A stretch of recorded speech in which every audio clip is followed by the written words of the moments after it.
Hola, yo soy Félix Alejandro Camorren Hernández de TCUF 36. Este es mi proyecto de cálculo diferencial. Este es mi segundo proyecto. Y yo lo que voy a explicar va a ser lo que es el límite al infinito, límite infinito y continuidad. Ok, el límite infinito. Dice, un límite al infinito es aquel que tiene la función f de x cuando la variable x se hace tan grande tanto en el positivo como en el negativo, como queremos. Entonces la función f de x puede tener un valor finito y puede definirse al infinito o al límite infinito. ¿A esto qué nos referimos? Cuando nos referimos a esto que el número que vamos a contar es muy grande, que no son números de que van más allá de millones, de millares. Entonces eso nos referimos a los límites infinitos, no nos referimos tanto a la cantidad de medida, por así decirlo, la medida infinita no, nos referimos a los números. Aquí tengo tres tipos distintos de límites al infinito, ¿ok? Voy a empezar por por el límite de x más 5, no, el límite de x cuando tiene infinito de x3 más x es igual a infinito. ¿Por qué? Ok, esto se da de que, por ejemplo, cuando tenemos un número a un número cúbico, tendemos que hacer de que multiplicaríamos lo que sería 2 por 2 por 2 que esto es igual a 8. Entonces, por ejemplo, si decíamos cuánto es 2 a la 3 sería, no, pues 8. En el caso de los límites infinitos, las x tienen el valor de infinito, es decir, que no sabemos hacia dónde va.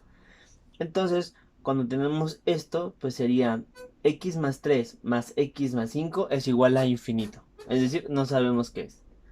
Después tenemos aquí el límite cuando es menos 2x. Sigamos teniendo en cuenta de que el x aquí se toma como infinito. Hay que recordar que, por ejemplo, cuando son en las multiplicaciones, tenemos que poner entre paréntesis menos 2 por menos 3 es igual a menos 6. ¿Por qué? Pues porque ahora sí negativo, negativo por positivo, negativo. Negativo más negativo, positivo. Entonces aquí sería positivo. Y pues 2 por 3 6. En el caso de los límites, funciona de la misma forma. ¿Qué quiere decir? Que ahora sí, menos 2 por x va a ser menos infinito.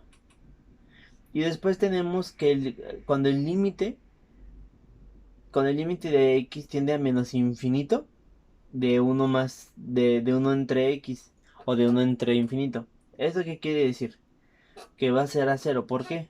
Porque cualquier número, esto matemáticamente no se puede dividir uno entre infinito, pero siempre va a dar cero. Porque, por ejemplo, vamos a utilizar este ejemplo. Yo tengo 6 manzanas y la quiero repartir entre dos personas. Bueno, pues de 3 manzanas me va a tocar. Entonces, para esto, por ejemplo, si lo quisiéramos llevar el mismo ejemplo, tengo una manzana para una persona, va a ser uno. Tengo una manzana para 2 personas, bueno, le va a tocar la mitad. Y así nos podemos ir hasta, por ejemplo, tengo una manzana y la voy a repartir entre 1 millón de personas, vamos a tener 0.00000001. Es decir, cachos de manzana. Aquí si vemos es una regla que tiende hacia cero, es decir, acercarse a este número.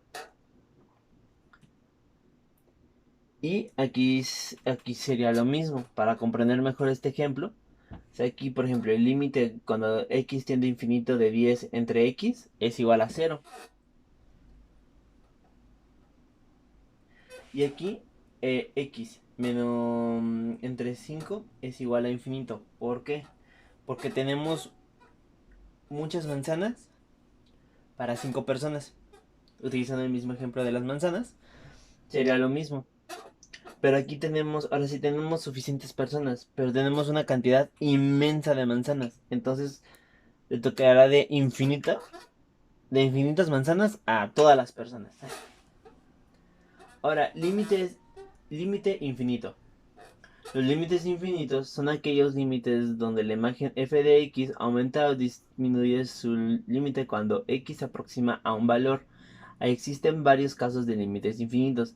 Vemos algunos ejemplos de los ejercicios resueltos y aplicaciones de formas generales y los representamos como el límite de 1 cuando x es a 2.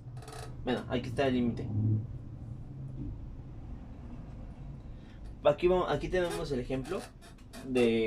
tenemos el ejemplo de el límite de x, el límite de x a la 0 de 1 entre 2x. Aquí lo trazamos en nuestra gráfica. Y podemos realizar una tabla de valores cuando da por la derecha o cuando da por la izquierda. Que hay que aclarar de que cuando va por la derecha es positivo y cuando marca a la izquierda es negativo. Dice, para que este límite exista, la imagen debe de acercarse a un valor real cuando x se acerca a 0. Sin embargo, en este problema la imagen no se acerca a ningún valor real. A partir de la gráfica podemos verificar que los valores de x se acercan al 0. La imagen crece sin límite, por lo tanto el límite no existe. Eso no requiere decir que el límite exista. Es más, el infinito es la razón de su inexistencia del límite, pues el infinito no es un número real. Y para que el límite exista, la imagen de f de x debe de acercarse a un número real. Que quiere decir de que esto forzosamente se debería de acercar, por ejemplo, a 6 o a 7 o a cualquier número que está dentro de los reales, tanto positivos como negativos, para de que esto se pueda respetar. Ahora tenemos lo que es la continuidad. La función de continuidad tiene la consideración de que se puede graficar en, en, en continua. En este sentido se puede dibujar sin levantar el lápiz de la hoja. Aquí tenemos el ejemplo de esto, sería una función de continuidad. Se, Aquí tenemos este ejemplo. Dice, se puede definir que la función f de x es continua en el punto de x a si se cumplen las siguientes tres condiciones. 1. Que aplique x es igual a cuando tenga la imagen. Básicamente, esto lo que tenemos aquí. En pocas palabras, que x sea igual a pertenezca al dominio de f de x, que se mantenga en esta raya más que nada. Después tenemos la segunda condición, que exista un límite de la función en el límite del punto a, del punto de x a. Aquí lo tenemos. Aquí estamos estableciendo la existencia de nuestro límite. Y que la imagen del punto xa coincida con el límite de la función. En el punto de fa es igual al límite cuando xa es de f de x. Más que nada. Y bueno, esto sería todo de mi proyecto de cálculo diferencial. Espero que le haya gustado. Y pues básicamente es eso. Yo soy Félix Alejandro y este fue mi proyecto de cálculo diferencial.